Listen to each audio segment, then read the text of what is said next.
I'm Sean Fennessey. I'm Amanda Dobbins. And this is The Big Picture, a conversation show about Trap. We're talking today about M. Night Shyamalan's latest feature film. We will get into the nitty-gritty of the story, performances, twists. But first, I've just come back from vacation. What did I miss? Did I miss a lot? I have so many news items written down here on our outline, and I feel like it wasn't that noisy, but there were a few critical things that happened. Did you feel like I was missing out on a lot? I feel like you maybe missed out on some things that you care about. Yeah? Especially because you went on vacation. You left on your birthday. I did. So you weren't able to attend Comic-Con. I wasn't, but, unfortunately. You know, never been. Marvel wants... Do you think you'll go? Maybe. Honestly, it sounded like the Midnight Boys had a great time. It did. I mean, they seemed sort of in and out. Yeah. Even for them, they were like, we can't be that close. They did a good job of getting me excited about the things that I probably would look at more cynically if I were not listening to them talk about what transpired at Comic-Con, which we'll talk about here. And Marvel is once again back to its evil genius of synchronizing the Deadpool Wolverine box office success with Comic-Con and all of their announcements, which as Van said, he was very moved. So that's great. That's the people who care were very moved. And I still can't really get clarity on who wins in a fight between Galactus and Doctor Doom. Mm-hmm. They really evaded that question. It sounds like maybe you'll have to see the film The Avengers: Doomsday. Right. Well, probably I think the Avengers will win. Potentially. That's, again, if the people are happy, then the people should be happy. Great job. You mentioned the Deadpool box office, which I lightly concern trolled when we discussed the movie with the Midnight Boys a couple of weeks ago, and it seems to be doing pretty well. Yeah, how much money did you make? On what? From the Deadpool Wolverine box office? $0, unfortunately for me. That's tough. Maybe I should have wagered some on it. All of you who have worked so hard should start asking for back ends yourself. Just from covering this content? Yeah, the Midnight Boys deserve a check. You're working hard. Yeah, I mean, in fairness, the Marvel Corporation started many years before they were all born. These characters have been around for a long time. I mean, Deadpool has made roughly $820 million already. Sure. Sorry for looking out for you and for the future generations. Well, I just don't expect the things I love to love me back. You know, that's the complicated relationship I have with culture. Okay. I did notice, though, in looking at the box office, that Inside Out 2 has made $1.5 billion in 6 weeks. Yes. I would not have predicted that 6 weeks ago. Not even close. Because that's an extraordinary amount of money. That's the 10th highest grossing movie not adjusted for inflation in the history of movies. Right. And it's still in theaters and still doing well. So it has a chance to maybe be the 7th or the 8th highest grossing movie ever. Which Inside Out 2 was good. It was fine. Yeah. It was solid. But it's it's a movie you can take your children to in the summer. Yeah. I guess it's... And also a movie, as we discussed, where at around 6, the age starts, and then it catches the next generation of kids who liked the first In and Out, and then all of the parents and I think it spans a wide age audience. I think I'm always interested in the unusual quasi outliers in box office performance. Of course, Deadpool and Wolverine did well. We knew it was going to do well. Yeah. That was a movie that was projected to do well for months and months, years even. They were like, this will be the thing that gets everything back on track. You know, a movie like Avatar, even though some people doubt Jim Cameron, those movies always do well. You know, there's certain movies that you can identify as really going to be huge performers.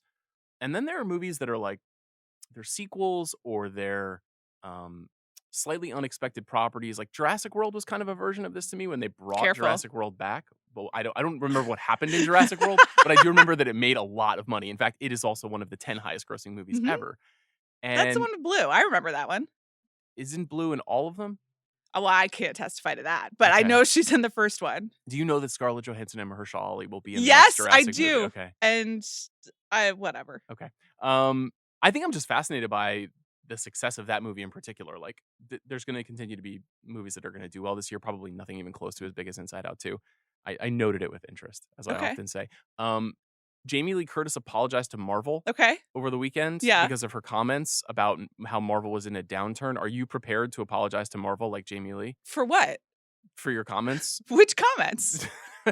the collected comments of Amanda Dobbins circa 2017 I through feel like 2024. I was very like neutral to Posy on Deadpool to Wolverine. Oh yeah. I was like, I don't really care. But what about everything else? Why do you need my apology? I don't need it. Yeah, like why does anyone Kevin Feige needs Why it? does Kevin Feige just made another like? But here's the thing, to What is the quote thing? Sir Ridley Scott, like get a life. Like deleting on the podcast did not validate my worldview. Like who cares? Okay. You guys have all the money in the world. Like they're gonna make so much Deadpool and Wolverine in the Deadpool stuff. They're gonna make like Deadpool babies. Do you think they're Knox gonna make will go like as Deadpool or Wolverine this year? I am actually starting to get really stressed about Halloween costumes, which is a separate conversation that we can talk about. Okay. I need the Philadelphia Phillies to license a Philly Fanatic costume for toddlers. Like, oh wow, that sounds dangerous, to be honest with you. Knox is obsessed. With the Fanatic. But he calls him the Green Friend. I see. And we have spent so much time watching the Philly Fanatics Instagram in the last 2 months. I'm sorry to announce that this is the end of my relationship with Knox because I cannot support Philly Fanatic content. We do also, but so he only wants to watch the videos. If you pick up a photo, he's just like louder. And I'm like, okay, well, but some of them feature Mr. and Mrs. Met as well because when they all went to London, they went as a group. Yeah. And so we have watched some Mr. and Mrs. Met kind content. of a challenger situation there. The Fanatic, Mr. and Mrs. Met. Yes. Who's sitting in the middle? Is it the Fanatic? They list Mr. Met's skills and Mrs. Met's skills and the Fanatic's skills too. Their skills? Yeah, but Mrs. Met's skills are like a little disrespectful. It's just like giving a nice kiss and being supportive. Giving a nice kiss. Or it's like it is basically about that. Okay, that sounds very gendered. Anyway, I don't think that Knox knows about Deadpool and Wolverine yet. And I'm sure that he will one day watch the movies and find them funny. Zach, my husband, hasn't seen it yet, but he will go and he will. Yeah, maybe laugh, I can go with him. I'd like to see it again. But that's the thing. That's great. You all have that, and I don't need to be part of it. Okay, fair enough. The other big news in the MCU is that Robert Downey Jr. is coming back to portray Dr. Doom. It's been talked about a lot in the last week or so since it was first announced at Comic-Con. You and I have not had a chance to talk about it. This is the rare case where I feel like everyone is right. I feel like the people who are really happy that this is happening, the exultation from the fans in San Diego when it was announced, I understood that and I felt great for them. And I felt like maybe there is a world where this is a cool storytelling choice. And then the people who are just like withering assholes, who are just like, our culture is dead and we don't have any ideas left, they're also kind of right. And so we'll see. You don't care. Like, so here's the thing. I have lived and died by like every episode of And Just Like That, the Sex and the City revival. So like I am in no position, Okay. When the famous people, try their other things, sometimes win their Oscars, sometimes don't, and then come back home and keep making just pure nostalgia, slightly brain dead stuff to take my money. Yeah. To satisfy your But if they're making it for me, like that's great. Okay. I can't wait for season 3, Like, so more power to you if you're excited about Robert Downey Jr. coming back as Dr. Doom, who is Tony Stark, but isn't. We don't know. That's just the supposition. Sure. That he will be a variant of Tony Stark. That was cool. I guess like my one note that I'd give to everyone who just started diagramming all the different ways. Yeah. I was like, let's keep that in our private journal. I feel really good about how I've moved on from let's that. Put the password on the message board, So you're just among your friends when you're doing that. Put a password on the message board? Yeah. So that it's just not everyone needs to see that. Okay. This is just my tip to them. What were you looking at? You were looking at social media? Yeah. Okay. But I must have missed that on vacation. Congratulations. Yeah, I feel good about it. I didn't see a lot on social media There were over a lot of vacation. commercials during the Olympics, so... I did watch a lot of Olympics. I watched a lot of Olympics, and then I watched a lot of social media while waiting for the races to start again. How about Willem Dafoe's Nike commercial, by the way? I haven't seen that. You haven't? No. It's really good. You would like it a lot. Okay. Did he direct it? No, but he's narrating it, and it's very funny. All right, and I'm happy for him to get some I want Nike him to get money. more money. Yeah, exactly. So whatever your feelings are about Dr. Doom, I kind of think that's on your own time, and it should maybe like be a little inside. Let's talk about Robert Downey Jr. though. Yeah. Because obviously he just won an Academy Award this year for his work in Oppenheimer. Many people hailed that work. You Yeah. hailed it less than others. I thought that was an incomprehensible third hour of a movie. There was some suggestion that this would signal a return to the kind of quote unquote real Yeah. acting as opposed to working in this franchise stuff. I personally was a little bit skeptical about that. One of the reasons why I really responded to the documentary Senior about his father, Robert Downey Sr., which is on Netflix, is because I thought it was a very interesting snapshot of a wildly successful person who is deeply unsatisfied with his station in life. And obviously, Robert Downey Jr. has had a lot of demons, a lot of struggles over the years. He's overcome a lot, has a family, has all the money in the world. He has some architectural experiments in Malibu. Is that true? I'm not familiar with Yeah, that. it's like a whole artist like installation that you can live in, sort of like a tent thing. It looked very cool. Okay. It was in T Magazine. That sounds nice.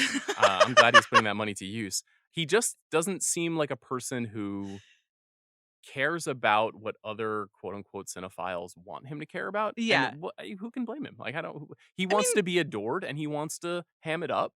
And this is an easy way to do that. That was sort of evident even during like the Oscar campaign. 100%. And he kept it like pretty locked down for most of the campaign. But the closer you got, the more he was like, I don't care about this. In his like Oscar acceptance speech, I was like, wow, this is the not giving a fuck zone. Exactly. Yeah. And so like the cards were showing by the end, which was fine because he had sewn up the Oscar. And I'm sure that meant something to him. Also, they're made up awards. Yeah. I don't need 10 more Oppenheimers, from Robert Downey Jr. But you do from Josh Hartnett, absolutely. We'll get to that. Yeah, from RDJ, like that 1 hour and, a young senator from Illinois or whatever is enough. I'm good. Okay. So if it makes you guys happy, then I'm happy. The Kang Dynasty is out. Jonathan Majors is out. They're retooling that movie to be about Doctor Doom. Okay. Avengers Doomsday. It's coming out in 22 months, 21 21 months. Yeah. Will this show exist? Let's make a bet. I mean, I have absolutely no idea.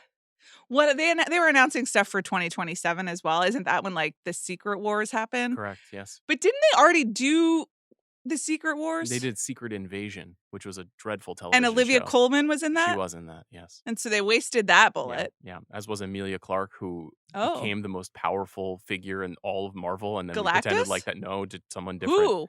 I don't remember her name. You don't even know her name, and she's No. the most powerful person in the world, and she can No. defeat Dr. Doom? She was like the Steph Curry of Marvel. It was just Okay. she could just score from anywhere. Okay. It was it didn't go well. All right. They did Secret Invasion. They did not do Secret Wars. They're going to do Secret Wars eventually. We'll probably all be dead. Honestly, my mind actually can't stretch to 2027. 2026 is the World Cup here in the United States, so I'm trying to stretch to take a Knox to a World Cup match. Interesting. So you think that will go well when he's 4 years old? I mean, yeah, he loves sports. Okay. And he loves clapping. It's going to be pandemonium in those stadiums. I know the recent security events didn't make me feel great. Yeah. Also, like Philadelphia is hosting, and I was like, should we take him to the one in Philadelphia, see his grandparents, and rendezvous with the fanatic? Yeah, but nice. but I don't know if the people of Philadelphia love them though. I do. They throw snowballs at Santa, so yeah, I won't be attending anything in Philadelphia anytime soon. Blade's still on the calendar. Okay. Mahershala Ali Blade movie, which apparently does not have a script or a director, and is supposed to come out in Did they 14 respond months? at all to the Deadpool jokes? Did who respond? Mahershala Ali or Did anyone? he publicly respond? Or I don't know. I'm asking you. Dope. That would be awesome if he got on. They IG had a whole Live. conference. Yeah. What else is happening at Comic-Con? Yeah, I don't know. That movie is not coming out in 2025. Okay, let's talk about other stuff. I won't make you talk about MCU anymore. I thought that I held my own. I'm not criticizing you. I just know it's not your preferred mode. Yeah. Is that fair? Do you want to talk about Charlie XCX's birthday party? Glenn Powell was there. I think it's better if I don't. Glenn honestly. Powell was there. It was Attendance of the Trees. Isn't that funny? Oh, really? Yeah. In Los Feliz? Yes. On Saturday night. Oh my Happy God. birthday to me, Greta Gerwig, and Charlie XCX, who did not invite me to her birthday party at Attendance of the Trees, but I would have come. Wow. Yeah. I don't think having your birthday at Attendance of the Trees is Brad. I'm just gonna put that out there. I don't. I do not. I'm sorry. I know I'm very old, but that's just an opinion that I'm gonna hold here. Speaking of old, Horizon Chapter 2. Yeah. The film was taken off the I slate. can't believe I'm not going to Venice. I can't believe I'm not going to Venice. It's a shame. I really am excited to have this child, you know, but like, definitely. fuck. They're going to be so excited to listen to this podcast one day and be like, wow, my mom regretted not going to see Horizon Chapter 2. It's just more of a timing thing, you know? It is. But you make choices in life. I would have liked to have been there too, because Venice is interesting. So Horizon Chapter 2 will premiere there. Who the hell knows when Warner Brothers will actually distribute the movie. Queer will be there. We know that for a fact. The new Luca Guadagnino film starring Daniel Craig. The Room Next Door, the Pedro Almodovar movie. Maria, the Pablo Larraín movie, which we've talked about a bit. Joker Folie à Deux. We saw that trailer together, and I was like, this looks good. I will not apologize for thinking Todd Phillips is talented. I will not. I'm sorry. I know that that's a controversial take. It looks good to me. Baby Girl, new A24 movie with Nicole Kidman. And Harris Dickinson. And Harris Dickinson. It is the fall of Harris Dickinson. Oh, that reminds me. I should tell Zach to put Harris Dickinson in GQ. Okay, you want to say that? You want to Zach? Can you put Harris Dickinson in GQ? Anyone at GQ is listening. Okay. You think anyone is? I don't know. Sometimes they do. I used to work there. Did you know that? I do. Yeah, you were the Justin Timberlake character in Friends with Benefits. Based on your life. In more ways than one. The Brutalist is a movie I am eyeing. Okay. Brady Corbett. Oh my god, I hated actor. that movie so much. Vox Lux. Director of Vox Lux. We were talking before we recorded about movies that aren't even deserving of the ire that I have, but I'm just deeply allergic to them, and that is like maybe top 5. I also disliked Vox Lux immensely. The Brutalist is a 3-hour movie. Oh my god. Shot in 70 millimeter. Fuck off. An independently financed movie shot in 70 millimeter. I am at a minimum intrigued, if only because it has a pretty incredible cast. Adrian Brody, Felicity Jones, Guy Pearce, Joe Alwyn, your boy, Jonathan Hyde, a handful of others. It's a very Venice movie. So Toronto, we know, is getting Night Bitch, the new Mariel Heller, Amy Adams movie. Yeah. The Fire Inside, which is Rachel Morrison's directorial debut, written by Barry Jenkins. Amazing. An Olympic story, actually. The Wild Robot, the animated film that Universal's putting out this fall. It's this fall? September 27th. I mean, how many ads have I seen for the Wild Robot already? Well, I mean, it's a Universal movie, so it's on the Olympics a lot. We Live in Time, the A24 movie with Florence Pugh and Andrew Garfield. Yeah. Eden, which is a new movie from Ron Howard starring Sydney Sweeney and Ana de Armas, which I do not believe has American distribution at the moment. If I were Ron Howard, I would not want to be promoting a film this fall. Well, he's going to get asked, and he's going to have to say one thing about Hillbilly Elegy, and he's going to have to prostrate himself. I'm just saying. I mean, if it doesn't have American distribution, you could just put it right there. I bet Amy Adams gets asked about it when she's given some sort of tribute at TIFF for Night Bitch, too. You know, it's going to come up. I'm sure, but Glenn Close, when will she pay for her sins? Yeah, but Ron Howard is the director. It's just a movie. Who cares? It's just a movie. You know, it's just a movie of a bad book by a bad person. That's it. That's what it is. Okay. It happens. You know, there's been plenty of bad movies based on bad I know. books I'm just saying. People. I wouldn't want to be answering the questions. I would be like, well, I fucked up. Okay, so the New York Film Festival has only announced Nickel Boys, the Ramel Ross film based on the Colson Whitehead novel, The Room Next Door, the Pedro movie, right, and Blitz, the Steve McQueen World War II film, right, which is all 3 of those films are premiering elsewhere. Those are not premieres. Right. We don't know what else is premiering at the London Film Festival, which you sniffed at, but given its subject matter, seems you think appropriate. It's a tribute to the subject matter of Blitz? I mean, it does seem like site specific, you know, sure, in a way. Of course, I sniffed at it. Yeah, you were really, really rude, and then Chris made one of the funniest jokes all year. But I'm not gonna. He was just like, "Where do you want it to play, Berlin?" Oh, yeah. And that was that was not appropriate, but funny. Doesn't work because Berlin is in the spring, and that's why it doesn't work. I'm very excited for Blitz. I am too. Do you see Saoirse Ronan and Jack Lowden got married? I didn't know they were dating, but that's great for them. They've been together for like 8 years. That's awesome. I do know they were in Mary Queen of Scots together. That's where they met. Yeah. Good for them. Seeing that movie sitting next to you was one of the more awkward experiences of my life. What? Once the sex scene started, I was like, I just don't want to be sitting next to Sean. You feel awkward when sex is happening on screen and I'm in the room? That was like, I mean, and good for them for showing. I don't even remember the sex sequence. Okay, well, never mind. Was there like penetration? What happened? No, it was more like cunnilingus, but and wow. And I was just like, and Loudon. good for them. Good for them. Going low. For them to show that is great, but I was like, I don't want to be sitting next to Sean right now. I have no recollection of this. I was just like, I'm uncomfortable. Your mind is a complicated place. I bring all this up Yeah. because these are all movies that are relevant to the Oscar race and the rest of the year in Yeah. terms of movie releases. Telluride, of course, does not announce its lineup. And you have some anxiety. Well, I'm kind of like plotting out what's probably going to be there. It's almost certain that Conclave will be there. Mm-hmm. The movie about the selection of the next Pope, the thriller from Edward Berger. Nickel Boys, I feel like there's a good chance that it will premiere there. The Piano Lesson, which is a movie we have not talked about and has been backburnered in my mind for some reason, but it is Malcolm Washington's debut directorial feature, Denzel's Son. It's an adaptation of an August Wilson play that stars Samuel L. Jackson and is apparently a nifty awards contender. Okay. Maybe alongside Emilia Perez, Netflix's big play this fall. Okay. And then maybe Joshua Oppenheimer's The End. Maybe this movie Better Man. Have you read about Better Man at all? This is a biopic of Robbie Williams, the British pop star. Oh, interesting. But it's directed by Michael Gracie, who directed The Greatest Showman. And it has songs by the guys who wrote the songs from La La Land.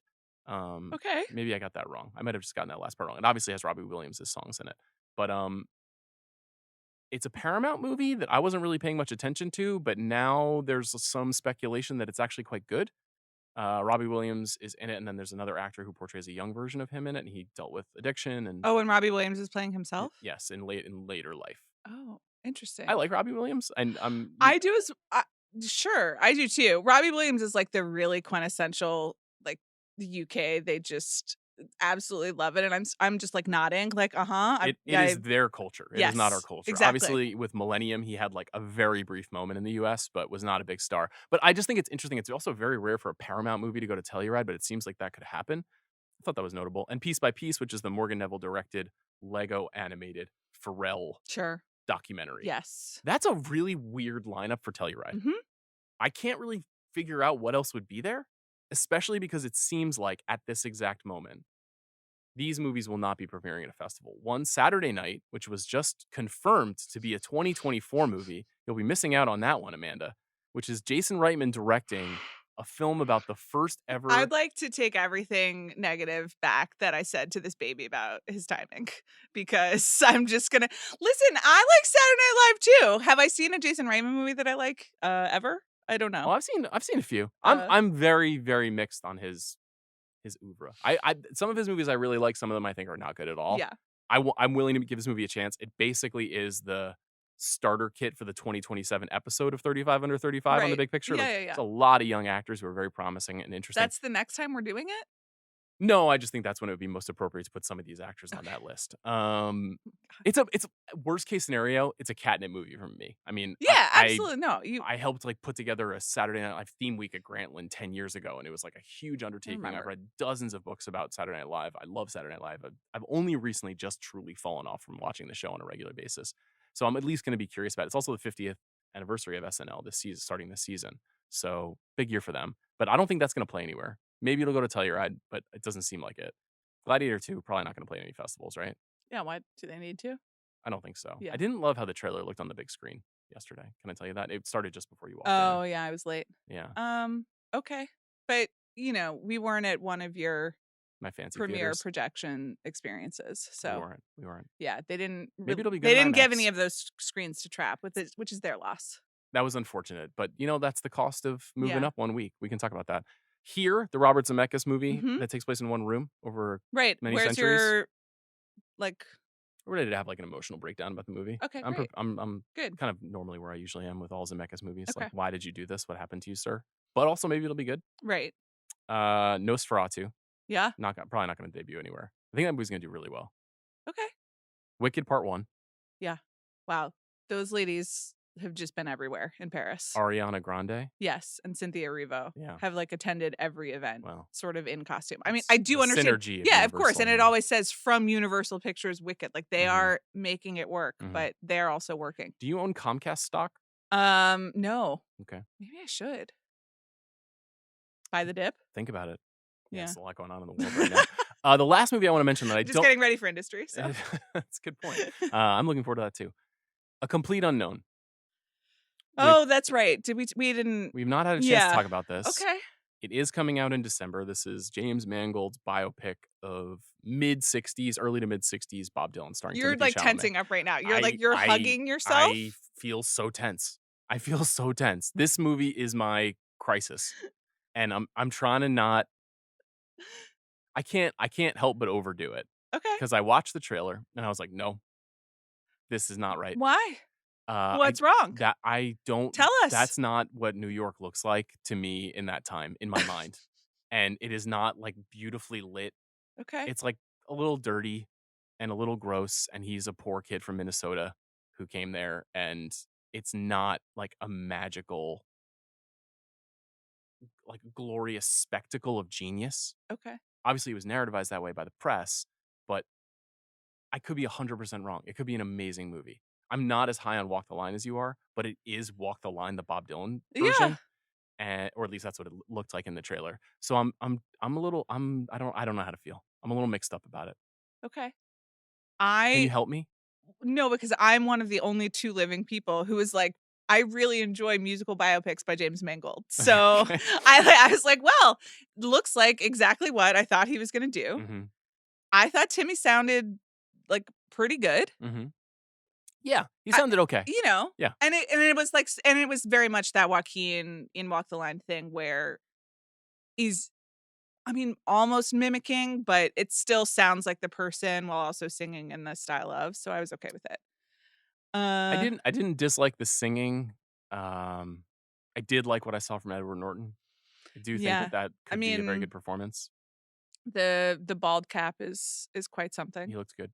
Yeah. I just This is very uncomplicated for me. Like, I'm just gonna go to the movies over Christmas, and I'm just gonna be like, "Take it away, Bob." I think if you have You a know? very like comfortable, informed but not obsessive or analytical relationship to Bob Dylan, I'm you'll a Bob probably be like, Dylan scholar, so please know who are you're you? speaking to. You don't know about this? No. That I like took an undergraduate Oh, you Bob did tell Dylan yes, course, you and have then told I me had this. it paper published. So I'm like quite literally. Published where? I don't remember some undergrad. It's probably doesn't exist anymore. Published like in a zine?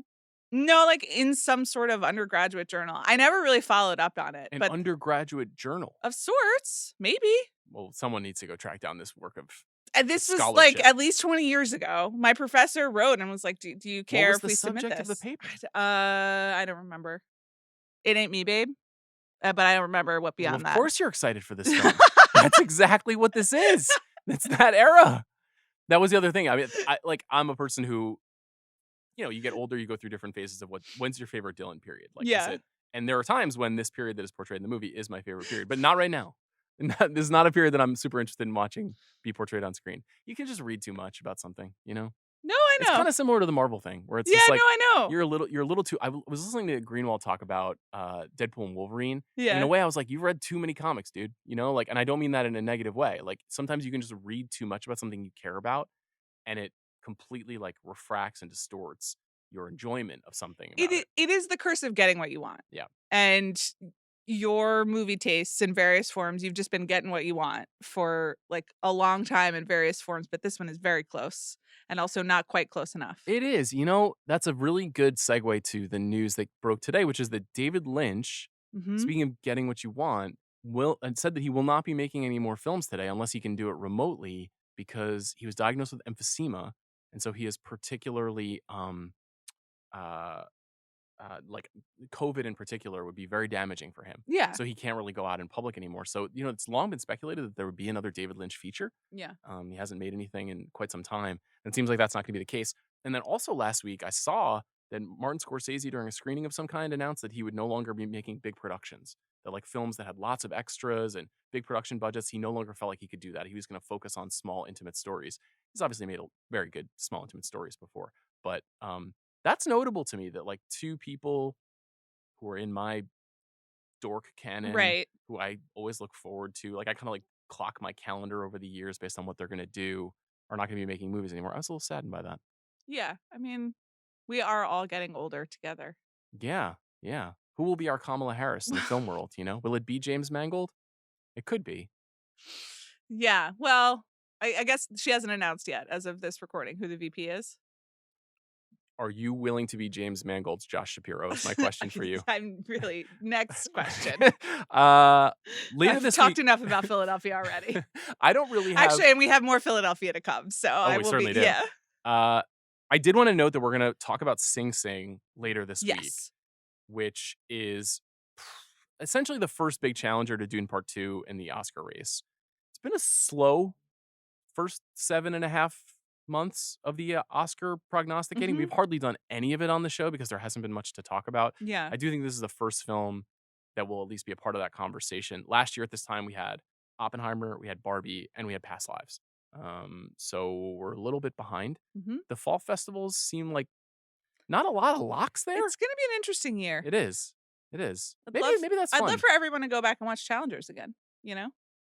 Yeah. Well, I think what queer is and how it works or doesn't work Right. will be a big dictator of what happens there. But we'll see. Last bit of news. Britney Spears biopic announced. Yeah. A complete known, some might say.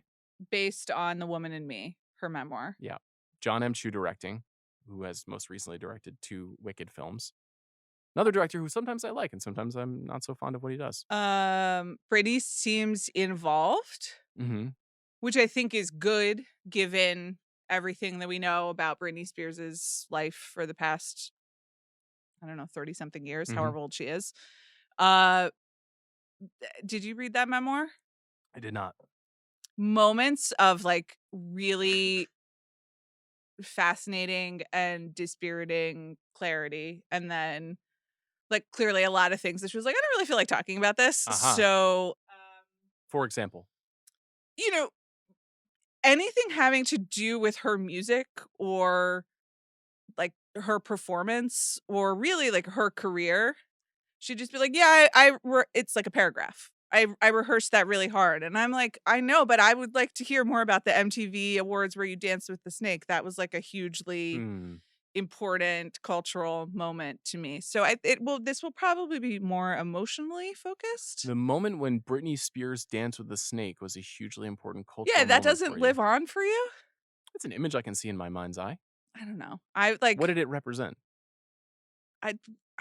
Yet another example of a young woman put in a situation to become sexualized by a predatory music industry? Yes, but also she was like, sure, I'll dance with the snake.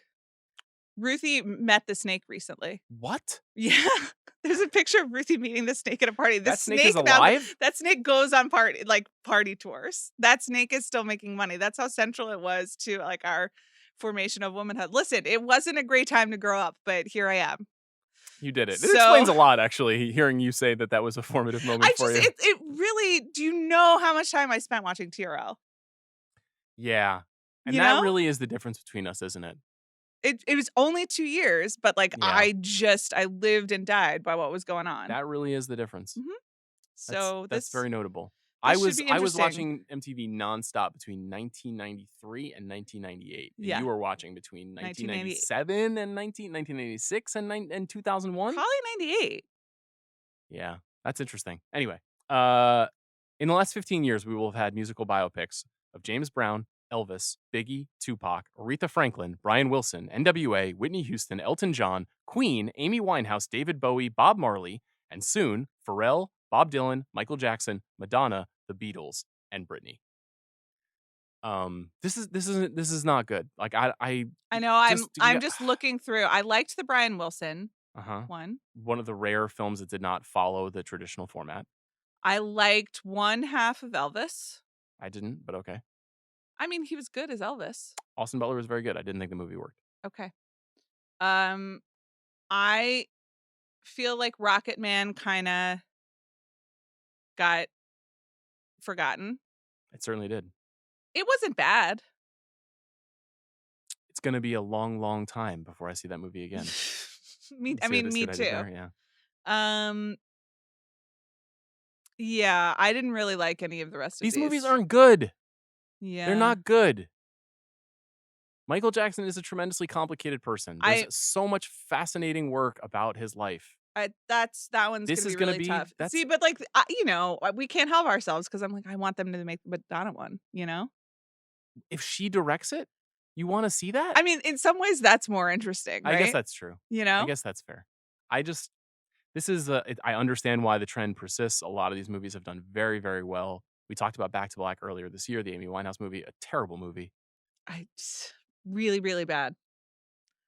This Yeah, is tough. I don't know. I know it's IP, and that's what studios are trying to identify. And I know that the Beatles and Michael Jackson and Britney and Dylan, these are. Oh, and I forgot to mention Bruce Springsteen with Jeremy Allen White. That's another one. Oh, right, but you're like, sign me up for that. I am, and it's just very similar to the Dylan thing. I'm not as much of a Bruce head as I am a Bob Dylan fan, but that iconography is so strong that trying to represent it while the person is still alive feels challenging. I don't know. I'm sorry to rant about this, but it's a very bad trend, and it doesn't usually create interesting work, in my opinion. It does create Oscars, though. So It does, and a lot of box office. Like you can't look at Bohemian Rhapsody and not see why they keep greenlighting these movies.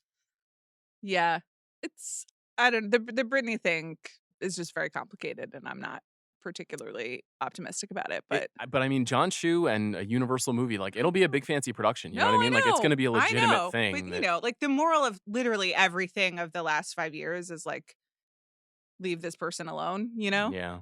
And what is like most tragic about it is like she is involved in this. She cannot, like, the world has been created such like she cannot even leave herself alone. You know, which is like it's very sad.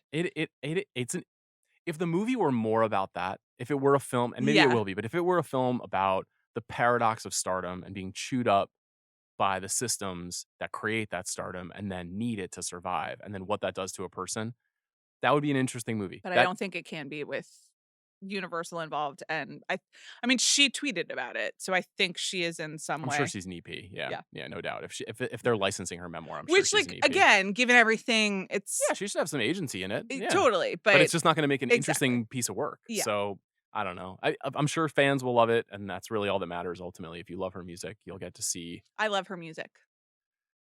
Do you want like a 10-minute segment where Baby Hit Me One More Time is like recreated, starring some 20-year-old actress we've never heard of? Always want that. Okay. Like I told you that when we talked about Respect, the Aretha Franklin biopic, which is, you know, it's just like once they're in the studio and you're like, wait a second, someone just said "Sock It to Me." Like they're doing Respect. Yeah, of course, it's so exciting. Okay. I mean, I'm stupid. You're definitely gonna get that. That's my version of Deadpool, but yeah, of course. But like, we're gonna see no, that with Bob Dylan writing "Blowin' in the Wind." Like, kill me. Like, literally drown me in a river. Maybe they'll do it in an exciting way. Arched over, like on I mean, a kitchen table. They literally did that in Back to Black, lyrics. and it was like one of the worst things I've ever seen. Heinous. Awful. Yeah. Anyway, they do that in Walk the Line with Ring of Fire, and it's just like Joaquin just being like, no, it's Reese doing it first. Yeah. Okay. I don't know. Shall we take a little break and then talk about Trap? Okay, Trap. Now, interesting thing about Trap, you and I have not done an M. Night Shyamalan podcast. I've actually done 2 on this show. One was about Old, which came out in 2021, which Van joined me for. And then in 2022, my friends Elric Kane and Brian Sauer from the Pure Cinema podcast joined me, and we talked about Shyamalan. I don't know why you didn't let me do Old. You were on leave during Old. I don't know if it was a let situation. I feel like you were not available. Okay. I want to say you were not available. I remember I saw it. And then you were on leave during the release of Knock at the Cabin. Yes, exactly. And yet, I know you're a fan of his movies. Mm-hmm. And so it's interesting that we haven't talked about it. So Trap is his new one. I think it's his 15th movie. He's now into his 3rd, going on his 4th decade of movie making, which is fascinating. He wrote and directed it, as he always does. This movie stars Josh Hartnett, Ariel Donahue, Salika Shyamalan, his daughter, Haley Mills, and Allison Pill. Mm-hmm. Notably shot by Sayambu Muktipram, who is an amazing cinematographer who does not often work in Hollywood features. He shoots a lot of Apichatpong's movies. He shoots Miguel Gomez's movies, and he is, of course, Luca Guadagnino's cinematographer of choice. He's in that like very short list of, is this the greatest best guy with a camera in the world? So that was cool that he chose to work with him on this movie. It's a movie about a serial killer who is attempting to evade a police blockade that has been set up at the concert of a kind of Ariana Grande, Taylor Swift-esque pop star, Rihanna-esque pop star. And the serial killer and his daughter go to the show, and it becomes very clear if you've seen the trailer that this entire concert is a trap that has been designed to ensnare this serial killer. Right. It becomes clear because an employee at the arena explains to the camera, both in the trailer and in the film, that this is a trap to catch the serial killer. And it so is- we're not in spoiler territory. Yes, it yet, is and it but- sort of isn't, which is an interesting part of this discussion. I won't say anything more than that. Let me start with this. Did you like Trap? Oh, I had a great time. Yeah, me too. Yeah, of course. We saw it together on a Sunday afternoon. Like a pretty full screening, more fuller than I've ever seen at that particular theater.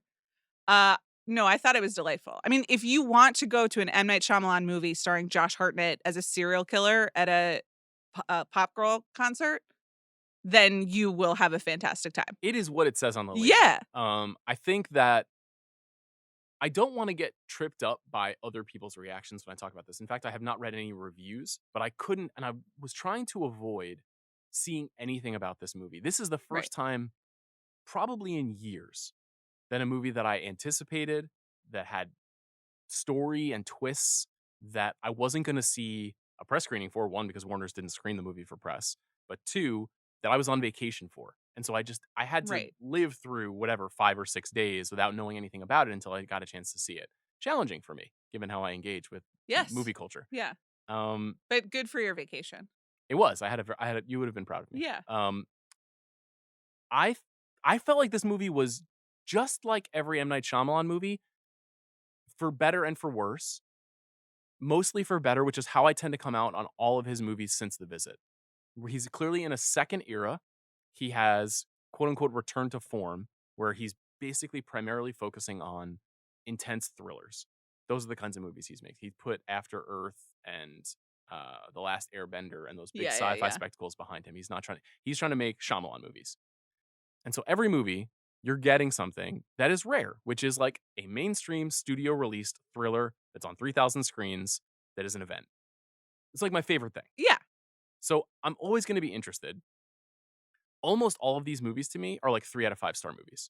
They all have things where I'm like, this, something here doesn't work, or I have some notes about this, or I didn't totally respond to this, but I always had a great time, and I'm always glad I went. You're always engaged. And also at this point, and I had this experience watching Trap, you are primed for the M. Night Shyamalan of it all if you are like a student. And so you keep thinking, well, that can't be all. Yeah. Like, you got to do something else weird. And like, how weird is it going to get? And you expect it to be ridiculous or over the top. And you kind of want it to go to a place where you're like, I don't believe, laughing or disbelief. It's a very special mind space of, I am not only like checking my disbelief, but I really want you to like poke it. I think that's very well said. It creates an active experience with the movie. Yeah. Which most movies for me, having seen like thousands and thousands of movies, it's hard to get the wheels turning aggressively while I'm watching a movie. Not just because I'm trying to solve it per se,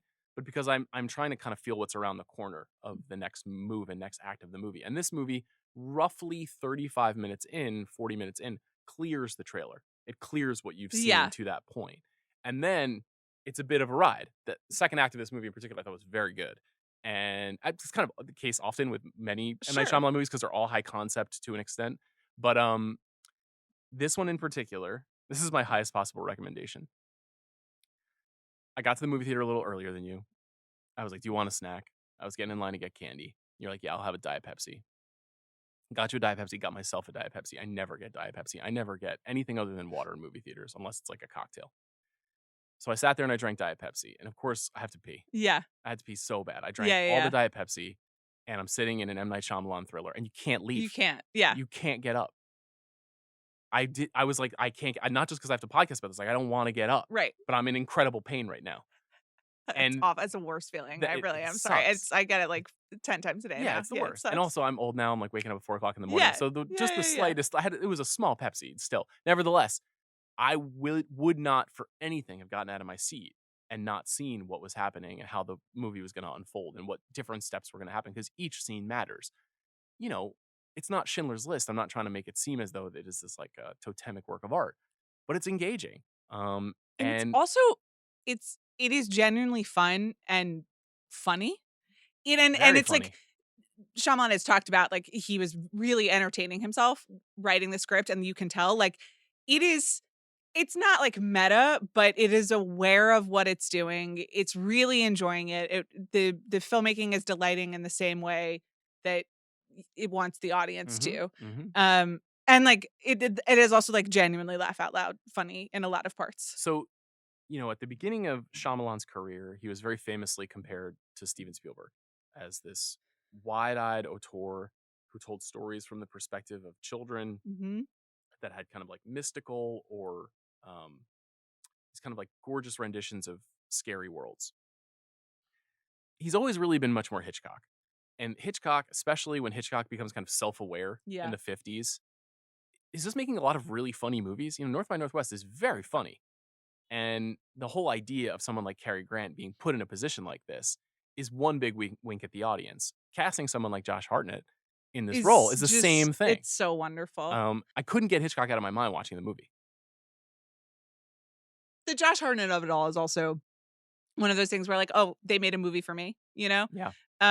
Just because it is such a specific late 90s, early 2000s TRL Amanda. Yeah. TRL Amanda, Yeah. and also then Amanda discovering Sofia Coppola, and He's a Virgin real bridge Suicides. figure for you. Yeah, and then also, like, the knowing of what happened after his failed, like, teen star rom-com career.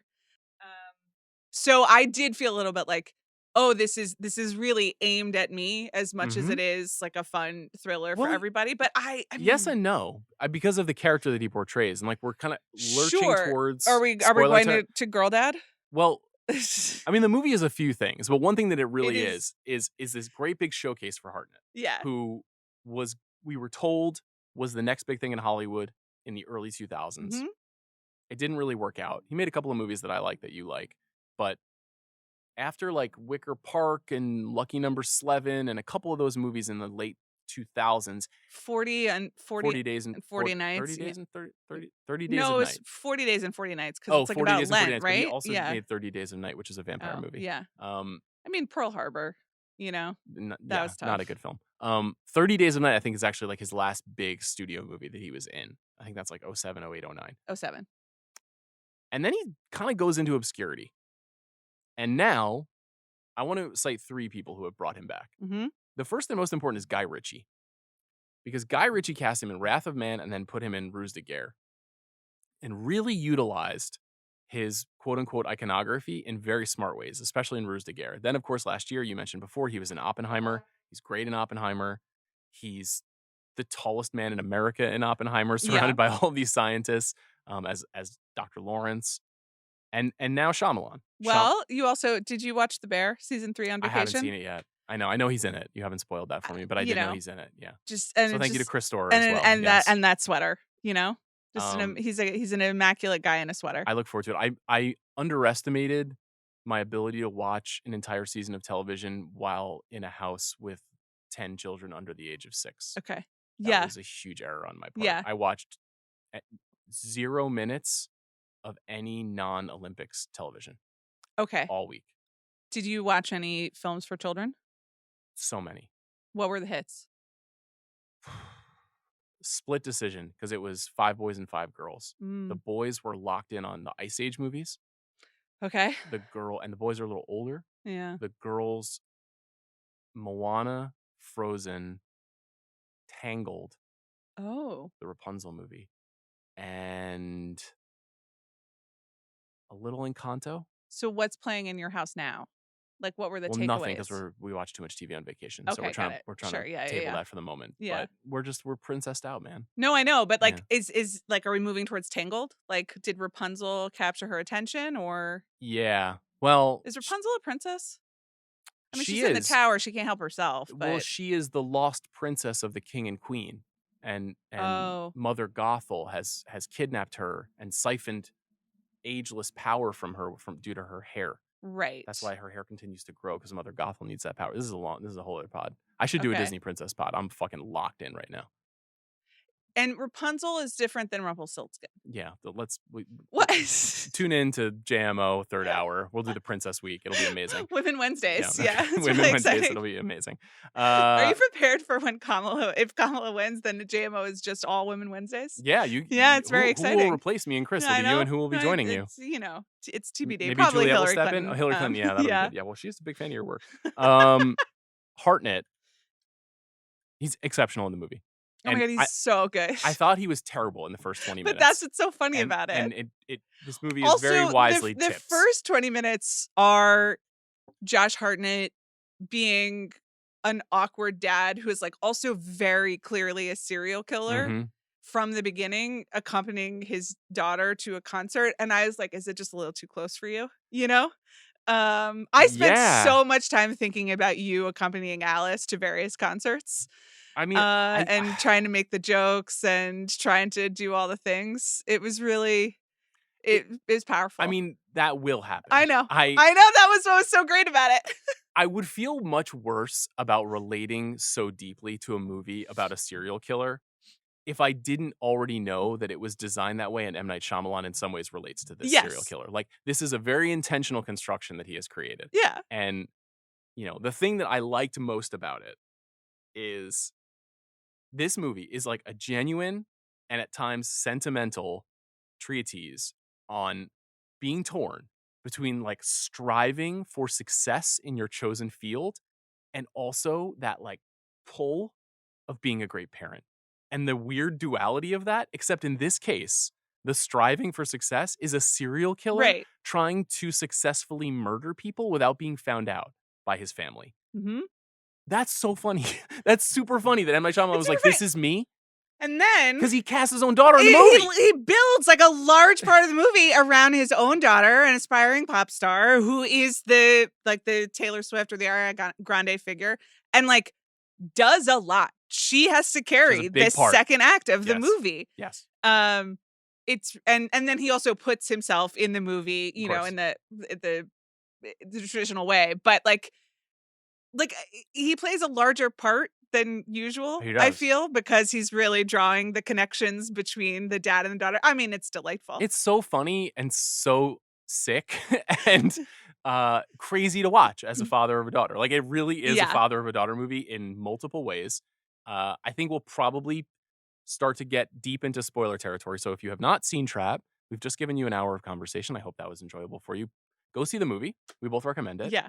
We do have to talk about the twists and turns and maybe even some of the other ideas in the movie. We can't do that without getting into the plot details. So turn off if you haven't seen the movie yet or don't want to hear. The first twist to me was actually that the trailer is pretty much played out within 10 minutes. Yeah. 15 to 20, I thought. And I looked at my phone to see when we saw the salesperson who was selling the merch. And then that's kind of... But Josh Hartnett goes into, whose name is Cooper in the movie, by the way, which is really funny. Very funny. Goes into the bathroom and checks the security before that's true. the reveal of, this is a trap for the something. So you see the police pretty quickly, but I want to say within the first 10 minutes. I think 10 minutes, he is like making that weird face that you see in the trailer and watching this guy on his phone. And you're just like, oh, so you are a serial killer. The movie is like not trying to hide it. And you did note his performance is purposefully really stilted because he's trying to be a goofy dad who's actually like an OCD serial killer and really hamming up both aspects of it. Yes. So because he is feeling immediately upon arrival the tension of seeing all of the FBI and police that are at the event. And so he has been triggered in a way. Right. And he has become skittish and his eyes are darting back and forth. But also he's trying to be a really engaged father and have this great moment with her where she is over the moon for this moment. But over the course of time in the movie, she, like all children, like really clocks when her parents are being weird. Like, and he's being really weird throughout the first 40 minutes of the film because he keeps leaving his seat, going to do things. He starts looking for escape routes once it becomes clear that they're trying to trap him in this space. And the performance goes from like what seems like bad to kind of interesting to, I thought, like Dynamite. Amazing at the end. I thought he was so interesting and fascinating and having so much fun with the script. I really, really liked And him. it also, it holds it back in the same way that the movie, I think, does a great job of pacing the full level of his psychosis and Yes. also how good he is as a serial killer. Because the first 30 minutes are him trying to get out of the arena, Hmm. and everything he comes up with, the police have outsmarted him, and so he never gets quite caught. But you were watching him being like, oh, this guy's sort of bumbling, and like he's kind of a cheesy dad, and also he's like trying to get past the drunk woman, except now there's like a SWAT team, and he's trying to get on the roof, but there's also a SWAT team. It's like, oh, he's out of ideas. He's not going to make it. Yeah, you can see like it does the thing that a lot of serial killer movies do, where it shows you that this figure is incredibly improvisatory and quick on his feet and knows how to be successful at capturing and killing people. Yeah. But by setting it in this gigantic arena, which is a challenging thing to do cinematically, to Right. basically make something like this look good because of the way that the space works, and especially because of the like what M. Night Shyamalan is interested in terms of like what the camera's looking at and performance. He's a really intimate filmmaker. He's like really into close-ups. He's really into like asymmetrical angles and deep focus and big noisy spaces like that where the sound is strange, and so the sound mix is very important in this movie too. What we think the Cooper character is hearing, what we're allowed to hear, Right. when and why. So he does manage to like he gets all the way to the last stage of getting free a few times. And Yeah. every time, like you say, thanks to Haley Mills, the serial killer profiler in this movie, which is such a funny thing It's that he's done here. So I was not aware because I'd been avoiding things. So the credits go and it says Haley Mills, and I said to you, "That Haley Mills?" And you were like, "Yep." And then That was one of the very few things that I had spoiled for me. 3 minutes in, it becomes clear. I was just like, "Oh, so literally just because she was in the Parent Trap. I That's think it." that's I think It that's is the whole literally joke. just the whole joke is just like Haley Mills Parent Trap. That is so funny. I agree. I was looking at this morning, and I think I think this is the first US movie production that Haley Mills has appeared in since 1966's The Trouble with Angels, which co-starred Rosalind Russell. She's been in a lot of stuff. She's been a working Yeah. actor for years, mostly in Britain. She does TV work all the time, but like a mainstream US movie, I think it's been 60 years She's genuinely just to play a serial killer profile in an M. Night Shyamalan movie for one joke. and maybe 5 lines. Like It's she's just sort of it's delightful. very Just funny. A+.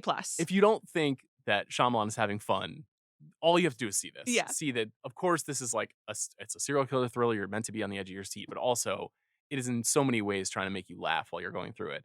I thought the blocking and the staging of the stuff inside the concert was pretty good.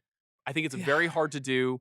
I think I did feel like the first third of it, in part because I had seen the trailer, was a little bit leaden, and I couldn't quite figure out the Right. performances. And every Shyamalan movie has this stilted dialogue. You kind of have to accept it and like get on its wavelength. This happens basically every time I watch a new one of these where I'm like, oh yeah, no one talks like a real person. It's a stylized choice. This is the only way he Right. really knows how to write. And you need to make sure that as the story starts to unfold, that becomes less relevant to the kind of propulsive nature of the Right. storytelling. It is also, I mean, it's been advertised, and we even keep talking about it as like, Taylor Swift, but, Mhm. Eras Tour, but it's not on the scale of the Eras Tour. No. And like No. they do basically stage an arena show In Philadelphia. but it was not filmed in Philadelphia, and I just want you Oh, to know no. that I didn't I recognized that while Oh, watching it. that's So great. the people of Philadelphia, I give you a hard time, but Okay. I'm paying attention. I'll tell the fanatic. But they're staging like a full arena show, which is really hard to do. Very tough. But it's not the Eras Tour, and we've all seen a lot of footage of the Eras Tour at this point. And so you're Unfortunately, like, oh, okay, so it's not as many dancers, No. And there is like a very funny trap door, or like, I mean, that's what it Yeah, is. Yeah, it's a and trap door, yeah. someone rises from the ground right by A them. guest performer, yeah.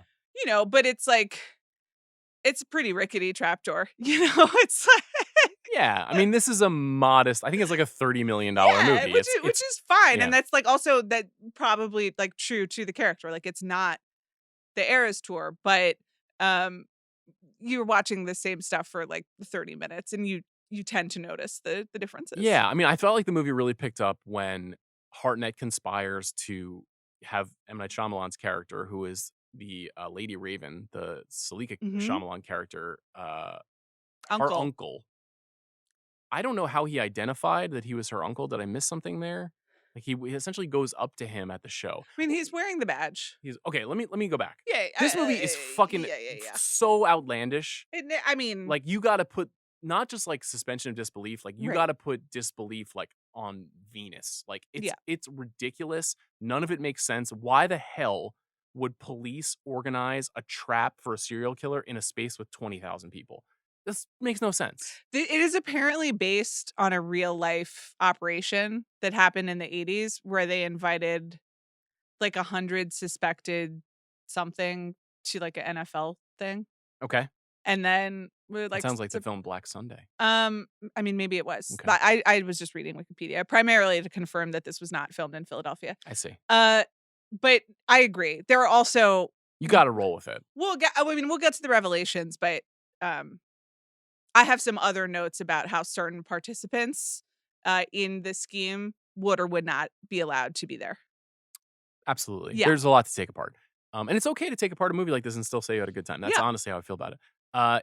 Eventually, he conspires to get his daughter to be the girl who was selected to be brought on stage during the closing moments of the concert. Right. And he convinces Shyamalan's character, M. Night Shyamalan's character, by telling a story about how she is just recovering from leukemia, so she should be picked. She is picked. She goes on stage. And then this is where I was like, it's only been like 40 minutes. Like, where is this movie going? And then it becomes clear that like this is his way out because he's gotten his daughter on stage. They're going backstage. Right. He's already escaped a couple of close calls, but he can't find his way to the door. Because the cops are basically just any dad, unaccompanied dad in the audience, or, dad, no mom, is just like being plucked out. Hauled off. Yeah. That would be a little alarming if you were at a concert and you saw several dozen people being hauled off to be inspected. Though I did really feel like the numbers of parents in the auditorium were low. Oh, you thought it was more kids? Well, they share a data point, which is that there are 20,000 people at the concert, Right. and 3,000 of them are men, Right. grown men. Yeah. Does that seem like it would be an accurate representation of the Eras Tour? It's kind of a mom and daughter situation. I don't know. Bobby went. I know like a lot of. Sure. I'll never forget. You make Bobby sound like a serial killer when you say No, that. lots of people, lots of men went. I'll never forget. When I went to see the Red tour from Taylor Swift, and Zach, my husband, and our friend John Caramonica, took me to the Red tour in Newark. And I went to the bathroom. You like in a gurney? What do you mean? No. It was very sweet. Like John, arranged the whole thing so I could have like a special moment at the Red tour. It was lovely. But I went to the bathroom before the show started and I walked out and it was like a sea of, 12-year-old girls and these like two grown-up men standing. And I was like, I need to get back to them so quickly. I'm so like fucked. It is really not okay for them to be unaccompanied at this concert. Yeah, I'm so screwed. I can't believe it. We had a wonderful time. So in that sense, 3,000 seems high. But they also make a point of saying like her fans were teenage girls. Mhm. And most of these people look like 25-year-olds just jamming out. The young girls in the crowd, you mean? Yeah, the young people Yeah. in the crowd. And it is like there are men and women all around their section. None of them particularly 12-year-old seeming, but that's okay. I personally got a lot more excited about the movie when it became clear that they were not only going backstage, but that this was going to lead to a place like I had not really considered. That's that thing you were talking about where you're sort of like, you're so engaged with where the story is going. So his daughter's character, Ariel Donahue's character, gets to meet Lady Raven backstage after dancing with her on stage. And Josh Hartnett's character, Cooper, decides to take this opportunity to pull her aside, Lady Raven, and just come out and tell her, I'm the killer. I'm the guy you're looking for. It's amazing. And you really don't see that coming. And it's after Lady Raven is huddling with Haley Mills in the Situation Room backstage. So he overhears everything, which is very convenient. But whatever, once again, we are in an M. Night Shyamalan movie. Yep. And you think that he's going to do another, she has leukemia or she has something, blah, blah, blah. And he just, he has that magical face flip. And the psycho lights come on behind his eyes. Yes. And it's not everyone can do that. And it is very powerful. And you're also like, well, then like, what's your fucking plan? Like, what's happening? It's exciting. It's really exciting.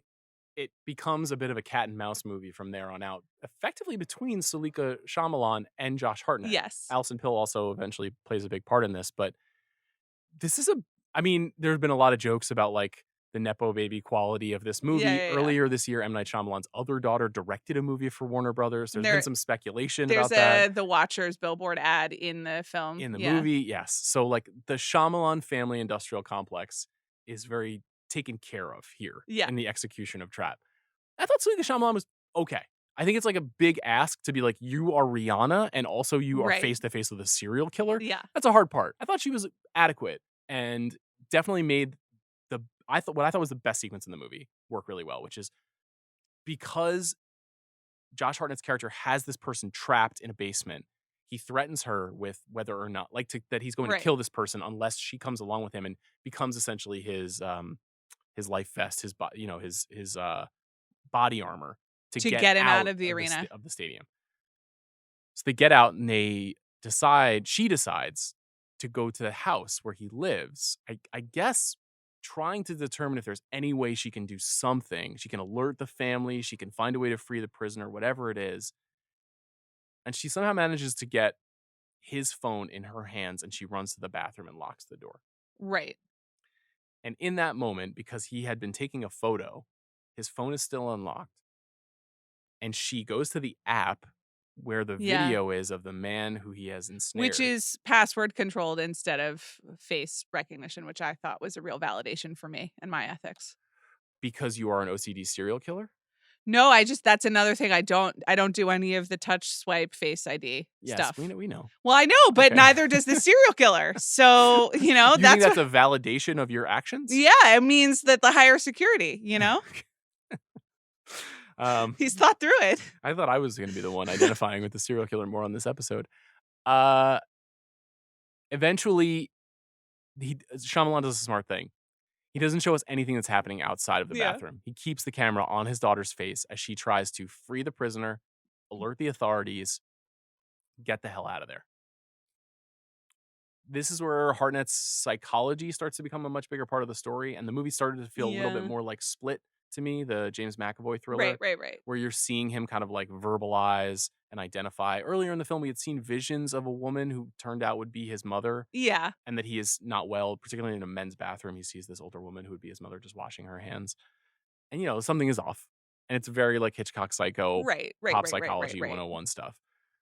But he effectively loses it, and then it just becomes his attempt to escape becoming captured. And he does so multiple times over the course of the third act. He eludes capture. Which is, to me, completely unbelievable and delightful every time.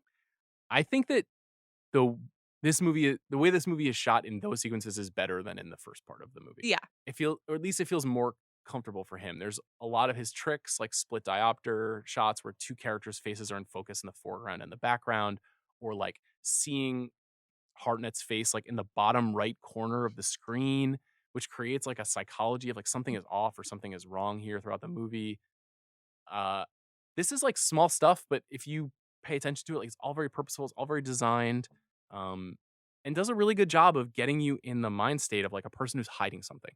Like those close-ups are important because you need to be able to see his face, and you need to be able to see Salika's face. Right. She's supposed to be terrified, and but she's also got her wheels turning because she's trying to like free someone, help, figure things out. I thought it was pretty effectively done, I gotta say.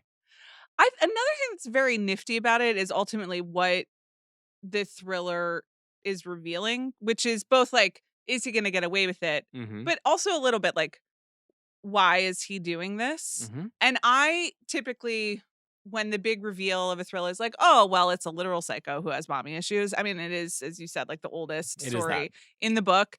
And it's sort of stakesless, it's like, well, he's a psychopath, so can't be held responsible for anything. But because that is like the framing of the movie and the thrust of it, and the real question is, how are they going to catch him?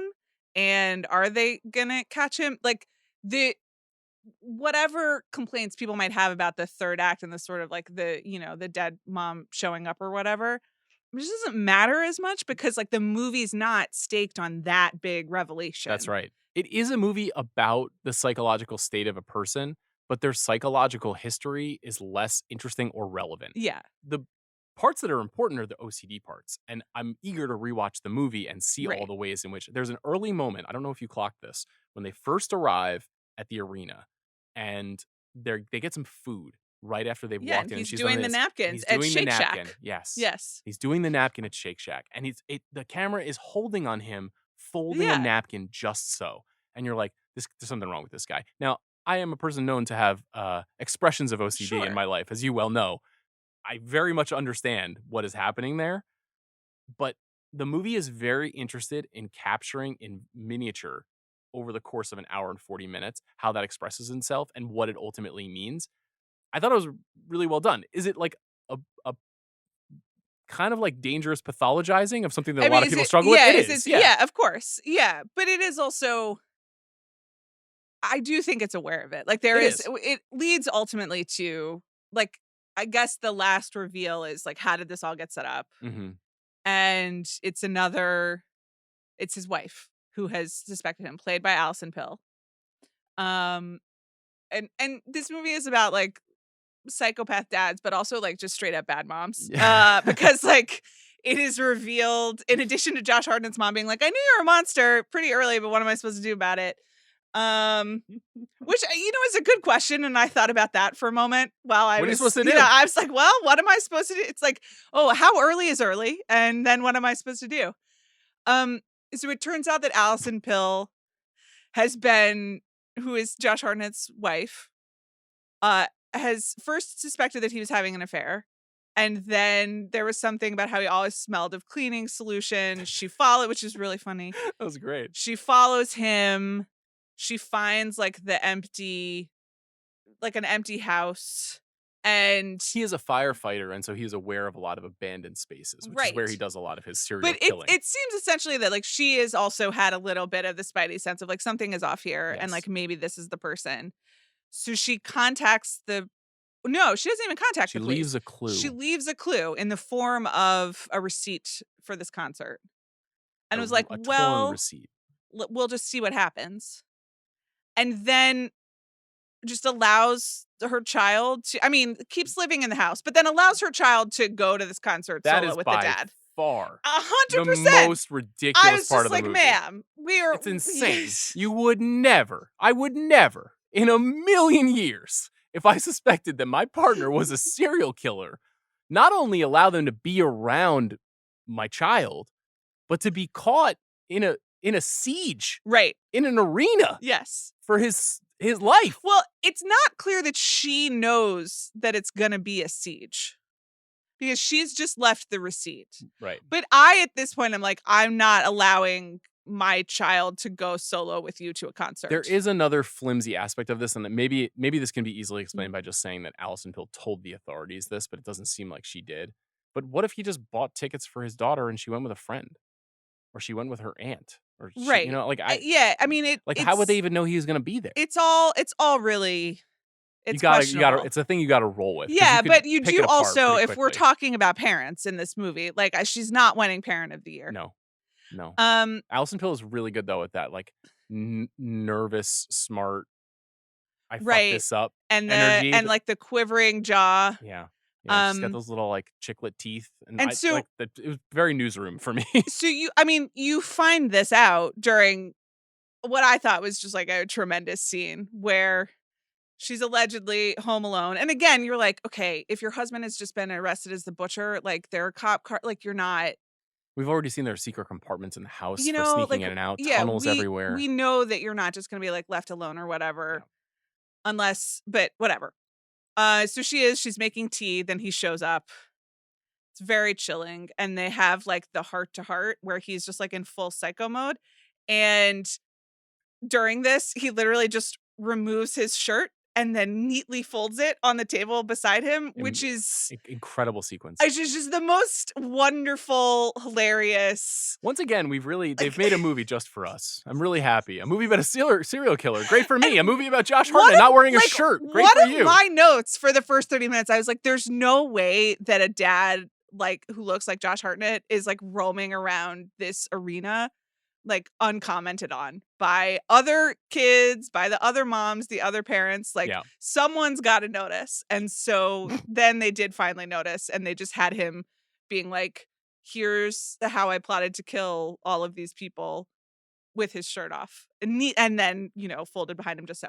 But then it turns out she found his bag and she like poisoned him, or tranquilized him, I guess. Yes. And then he has to have a whole like vision where Haley Mills is his mom, you know, like whatever. I really enjoyed the representation of all the tasers. Yes, that was good. And the various angles, you know, and him like Christ-like with like the taser things from like 8 different angles. I mean, they had fun with it. Yeah, I honestly think it's a better conclusion, particularly the final moments in the paddy wagon when he's being hauled off after he's been arrested.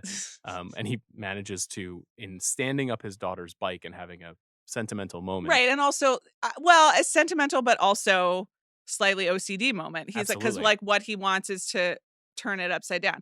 And like, you kind of know it's coming because you're like, does he pull a spoke or does he pull the pin from the pump area from the I thought it was the pin from like the nozzle, long, but he pulls it and then he unlocks himself and he's free and he has this big smile on his face. Very like classic, like it's fun wonderful. twist ending. It's wonderful. It is.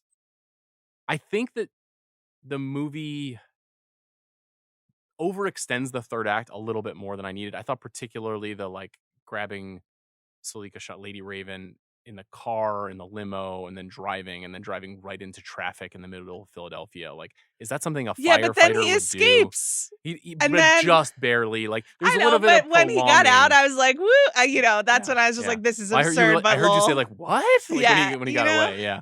Because it doesn't actually make sense, but at that point, you don't care. You're going with it, yeah. I agree. I think the conversation, this sequence between him and Allison Pill is great. Dynamite. It's super fun. It's like it's the John Doe in the backseat of the car moment where he's explaining himself and she's like, I can't believe this is fucking happening. I can't believe this is my life. It's tricky because it's a twist ending. It's not like a mega twist because we know he's the killer, as you said, in the first 10 minutes. So the twist is more that his wife knew and that she conspired to bring him down. Is that ultimately what the twist of the movie is? I mean, I guess so. I still also think like one of the genius twists of the whole thing is that you're rooting for him throughout, you know? Well, I'm glad you brought that up. And so the real twist is once he gets down with the bike and you're like, you know that would not happen in real life, but he needs something. And the last shot is of him undoing his handcuffs and like grinning in a beautiful Josh Hartnett maniacal way at the screen, and you're like, the psycho dad. I mean, I totally agree with you. I wrote here that this is a weirdly empathetic portrait of a sick person. Yeah. And the funny and awkward series of exchanges with this giant handsome dad and his socially anxious daughter, who we learn in the movie is having some difficulty making friends or keeping friends, living as a teenager in this very weird world. There's some mean girls. But then there's that fascinating moment when she hugs him before he gets in the paddy wagon. Right. She races over to him, also completely implausible that they would let him see his children after he's being hauled off for murdering 12 people. But his children race out of the cop car, and his son goes up to his mom, and his daughter runs over and races and hugs him. And there was a part of me that was like, what did she inherit from him? You know, like, was she in dispute with these kids because there's something wrong with her, that she doesn't know how to act or something? Wow, this really got to you. So I did. It did. But the movie like lets you feel that. Now, is that ridiculous? Of course, the whole movie is ridiculous. Yeah. But it's like it's a pretty clever composition. And I keep saying Hitchcock because there's 3 Hitchcock movies that were rattling around in my mind the whole time: Shadow of a Doubt, Suspicion, and Notorious. Mm-hmm. All 3 of those movies are about a woman who is either married to or the daughter of or the niece of a powerful man who she's close to, but whom she suspects has done something terrible or a series of terrible things. And then she becomes a part of untangling that, but she also feels kind of complicit and emotionally complicated about that. This movie is just like that. Like, if you watch Suspicion starring Cary Grant, you're like, this movie is fucking weird. Like, this is a movie about a guy who maybe wants to kill his wife and we don't know, and we go all the way to the end and have to find out what's going to happen. It's goofy. Yeah. And it's funny. and it's also a little bit scary. And this movie is the same thing. So I've seen people who are dismissing this movie as awful. If you think it's awful, you just don't like M. Night Shyamalan. Yeah, You know what I mean? It's not their vibe. Yeah. That's fine. This was my vibe. It's very just fun. Really fun. What did you think of Lady Raven's music? Well, I guess it's better than it had to be, or than is usually the case in movies about fake musicians. Mm-hmm. So I wouldn't say that I like walked out. I couldn't sing a song for you. No. You know? No, nor I. And I also like, again, the staging was of a limited scope compared to what I have become accustomed to in the, era of our Lord Beyonce. It's no Renaissance tour, that's Yeah. for sure. Yeah. But I thought it was like perfectly fine. It's not Brat, but that's okay. What is Brat? That's the question everyone's asking. Yeah. The streets want to know. Yeah. What is Brat? I've listened to it so much. Really? Yeah, and sometimes Knox will listen to it, and sometimes he'll be like, "No Brat," which is Really? really funny. Wow. I don't think I could get that far. Maybe I should play. No Brat. Maybe I should play Blonde on Blonde for Alice today. See what happens. Yeah, We're that'd talk be about great. A Complete Unknown. Sure. So because we haven't had the Shyamalan conversation before, Yeah. where does this stack up for you? Like, if you look at his filmography, I mean, it's just so uniquely like poppy in just the right way for me that it's pretty high. Yeah. Because the Josh Hartnett and the like pop girl of it all is more exciting to me than, I don't know. I really liked Old too, except the Twist, I was mad. So that's what I was gonna say. Is I think both the Twist and Old is bad. I think in an otherwise very good movie, very interesting movie that looks beautiful as well. I rewatched it last night and I was blown away by it. But I agree. I think it's like straight up like shitty Twilight Zone. Yeah. Which is too bad because it's a movie there's tons of consideration put into that movie. Knock at the Cabin, I did not like the ending of that movie either. Oh, I still haven't seen it because I won't Kids in spoil it for Peril. you then. Yeah. I like Jonathan Groff though. I think it's worth seeing and is a movie I liked, but I did not like the choice that he made in the ending. It's not quite the same as like a bad twist. It's something a little bit different. Yeah. I thought this was the best of those three, and this is like the truly modern era. He's not iterating on The Sixth Sense or Unbreakable or anything like that. Right. Like these, I kind of hope that this is just what he's doing now. That he's just doing a new thriller every 18 to 24 months with like a B movie star, right, and making cool mainstream, but thrillers. Something accessible and poppy about it. High concept, always. I love that. If it's an adaptation, like Knock at the Cabin was an adaptation. I thought he did an interesting thing with it until he got to the end. I think it's hard because like the heights of Old are the best thing he's done in a while, in my opinion. Yeah, but the lows are pretty low. It's like that's a movie with Gael Garcia Bernal, Vicky Krieps, like incredible actors in that movie. And everything that is happening on the beach is creepy and memorable. Yes, very much so. But when the girl who was like 3 emerges as pregnant, oh my God, that's mind blowing stuff. Anyway, but the ending is bad. Whereas The Visit, I don't know if you ever saw The Visit. The Visit is very horror. This was his big comeback. And that's probably the most purely satisfying movie he's made since, I would say, Signs. This movie is not breaking the, Sixth Sense, Unbreakable, Signs. No, absolutely not. Quartet. The Village is probably the least, but also a very interesting movie. And then I think it's right there with, Split, Old, Knock at the Cabin. Like, I think they're all really good. And good in different ways and very compelling. Split is very similar to this movie to me, where I'm just like, even if I don't like where it ended up at the end, I was locked in the whole time. I was very engaged with the way he was trying to tell that story. I really liked the lead performance from McAvoy in that movie, and just also like in Hartnett. Taking McAvoy, someone who, like, I think, and maybe will get more, but like certainly deserves more than the career that he had up till then. Well, we'll talk about it when Speak No Evil comes out. I can't wait. But he's trying to figure out how to be a different kind of leading man after being in a few franchises and doing some other things. Anyway, this is a cool movie. I'm glad you liked it too. I was a little nervous, but I figured that Josh Hartnett overall, he would triumph for you. He's an interesting tool for a filmmaker. I wonder what kind of thing he'll try to do next.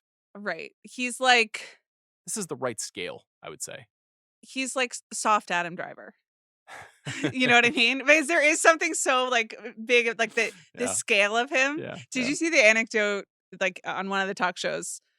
He was like, I gained like 30 pounds for Oppenheimer, and then Matt Damon was just like, never gain weight after 40. You'll never take it off. And then spent the whole time, the whole shoot just being like, yeah, man, you're just never going to take that off. And he was like, Really? thanks so much, Matt Damon, for your Did he advice. take it off? I think so. He also looks great. I mean, it Yeah. doesn't, you know, Movie stars are built different. but there just is something about his size that reminds me of Adam Driver.